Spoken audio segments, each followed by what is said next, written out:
주신 말씀에 근거하여 위기를 기회로 바꿀 힘은 이라는 제목으로 하나님의 은혜를 함께 나누고자 합니다. 3.1절은 우리에게 소중한 국경일입니다. 일본의 압제에 맞서 종교와 신념을 초월하여 나라의 독립을 위해 단합하였습니다. 3.1운동은 우리의 소중한 역사적 유산으로 대한민국 헌법 천문에 수록되어 있습니다.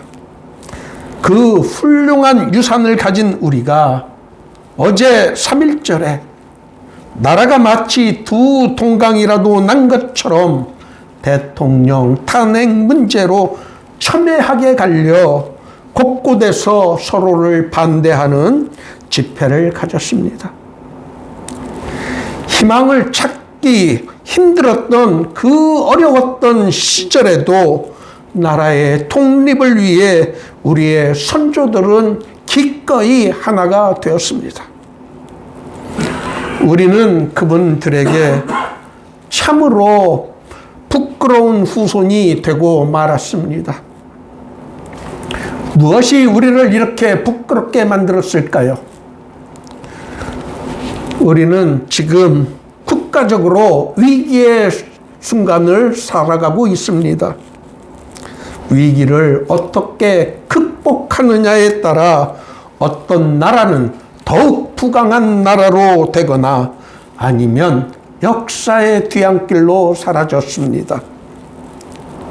우리 그리스도인들은 이럴 때일수록 성경의 가르침에 귀 기울이고 우리의 본분에 충실해야 합니다. 이스라엘 역사에서 가장 큰 위기의 순간에 활동했던 선지자가 하박국과 예레미야입니다. 패권을 잡았던 아시리아 제국과 이집트가 신흥 강대국인 바벨론에게 밀려나고 그들의 무시무시한 강탈과 압제의 공포가 지배하던 시절이었습니다. 마치 하나님께서 계시지 않은 것처럼 이스라엘 백성들의 기도에 응답하지 않고 바벨론 제국의 횡포를 나 몰라라 하시는 것 같은 시대적 상황이었습니다. 그러한 절망적인 상황에서도 하박국 선지자는 구원의 희망을 예언하고 노래하였습니다. 하박국서 2장 4절에 의인은 그의 믿음으로 말미암아 살리라. 이 말씀은 신구약 성경 전체의 주제를 선언하고 있습니다. 이 구절은 바울 사도가 로마서 1장 17절에 오직 의인은 믿음으로 말미암아 살리라 함과 같으니라와 또 갈라디아서 3장 11절에서 의인은 믿음으로 살리라 하였음이라 라고 인용되었습니다. 이렇게 하박국서 2장 4절에 의인은 그의 믿음으로 말미암아 살리라 라는 말씀은 신구약을 관통하는 매우 중요한 신학의 주제가 되고 있습니다. 우리가 구원을 받는 것은 율법의 행위로가 아닌 오직 그리스도 예수를 믿는 믿음이라는 것을 바울 사도는 그 근거를 이 하박국서 2장 4절에서 찾았던 것입니다. 역사적으로 가장 큰 위기의 순간에 하나님은 선지자를 통하여 자신의 구원 계획을 가르쳐 주셨습니다. 절대절명의 역사적 순간에 희망을 찾을 수 없고 오직 절망만이 짓누르는 상황에서 하나님은 구원의 희망의 메시지를 제시하여 주셨습니다.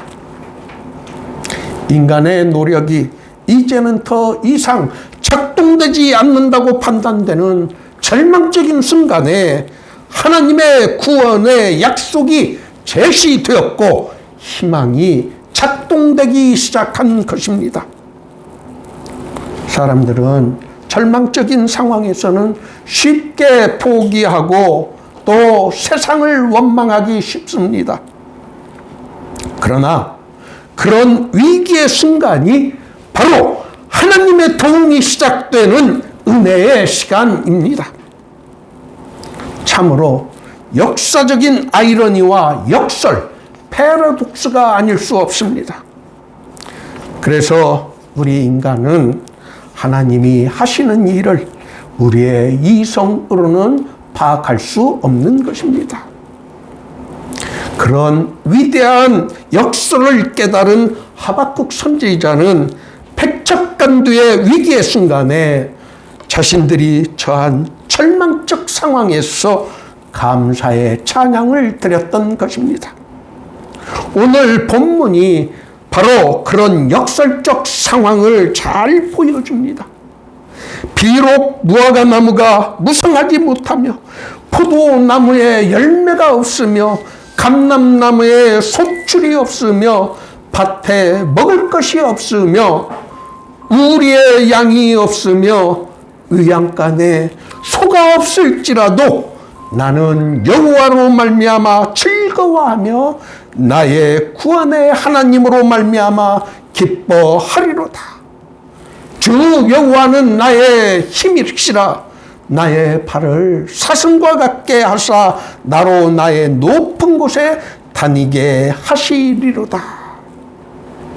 3장 17절 그 한 절의 말씀만 보면 참으로 더 이상 희망을 발견할 수 없는 절망적인 상황이라는 것을 알 수 있습니다. 이렇게 하박국 선지자는 자신들이 처한 절망적인 상황에서도 구원의 희망을 노래할 수 있었던 것은 의인은 그의 믿음으로 말미암아 살리라라는 굳은 믿음, 주 여호와는 나의 힘이시라는 믿음이 그에게 있었기 때문이었습니다. 믿음은 우리를 둘러싼 환경이나 우리가 가지고 있는 조건으로 찾아지는 것이 아닙니다. 믿음은 우리의 힘이 되시는, 우리의 도움이 되시는 하나님 아버지를 믿는 믿음, 우리를 도우신다는 하나님의 약속에 근거하는 것입니다. 그러한 믿음을 자신의 삶에서 잘 보여준 인물이 있습니다. 바로 아브라함입니다. 하나님께서 아브라함에게 하늘을 우러러 뭇별을 셀 수 있나 보라고 하시면서 내 자손이 이와 같을 것이라는 약속을 주신 때는 아브라함에게 자식이 있었던 때도 아니었고 그가 젊었던 나이에 주신 것도 아니었습니다. 아브라함이 이 약속을 받았던 그 상황에 대하여 바울 사도는 로마서 4장에서 아브라함이 바랄 수 없는 중에 바라고 믿었다라고 하면서 그가 100세나 되어 자기 몸이 죽은 것 같고 사라의 태가 죽은 것 같음을 알고도 믿음이 약하여지지 않았다라고 하였습니다. 우리의 믿음의 대상이 되시는 하나님 아버지는 죽은 자를 살리시며 없는 것을 있는 것처럼 부르시는 분으로 못하실 것이 하나도 없으신 분이십니다. 그 하나님이 바로 우리의 힘이 되시기 때문에 우리가 처한 상황은 제 아무리 어렵고 절망적인 상황이라도 또 우리에게 남아있는 것이 아무것도 없는 상황인 무화과 나무가 무성하지 못하고 포도나무에 열매가 없으며 감람나무에 소출이 없으며 밭에 먹을 것이 없으며 우리의 양이 없으며 위양간에 소가 없을지라도 나는 여호와로 말미암아 즐거워하며 나의 구원의 하나님으로 말미암아 기뻐할 수 있도록 만드는 원동력이 바로 그 믿음인 것입니다. 이 믿음이 우리를 살 수 있게 만드는 것입니다. 이 믿음이 우리를 구원으로 이끄는 믿음입니다.